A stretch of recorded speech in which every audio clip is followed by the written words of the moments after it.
आणि तेव्हा खूप आनंद होतोय मला. हा सोहळा खूपच छान असणार आहे. Very excited to be a part of it. आणि त्याचं नाव आहे पंचम. तेही स्टार प्रवाहावर खूप लवकर रिलीज होणार आहे. प्लीज बघा ते मूवी. आय होप एक कौटुंबिक मूवी आहे. आय होप रेड कार्पेटवर एखादी आठवण कोणती सांगा? वेल आजची आठवण आहे. आज आल्याबरोबर जे मला ग्रीटिंग मिळालं आहे त्यांनी असं कळतं की प्रेम आहे लोकांना माझ्या. आणि तेच प्रेम असंच नेहमी राहावं. पण स्टार प्रवाहाचा एक भाग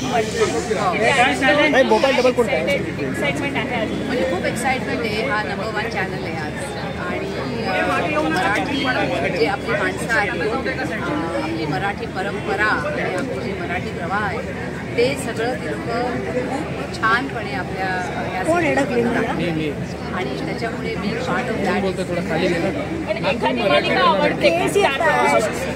सगळ्याच मालिका खूपच छान आहे. आणि माझी मामी मावश्या सगळ्या मला फोन करून सांगत असतात ही तू नक्की बघ, ही तू नक्की बघ. आता किती बघणार? रोज कोणती बघतात? फेवरेट मालिका आहे का? 2-3 आहेत. पण त्याची आता नावं मला खूप मोठा पडदा गाजवल्यावर छोट्या पडद्यावर काम करण्याची एक इच्छा पुन्हा एकदा तयार होईल का? ती आवडेल का मालिकेत? नाही, म्हणजे मोठा आणि छोटा पडदा नसतोच. मी असं म्हणते की entertainment comes on all types of screen.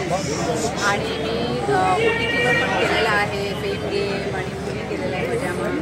आणि थिएटरमध्ये पण माझी आत्ता फिल्म आली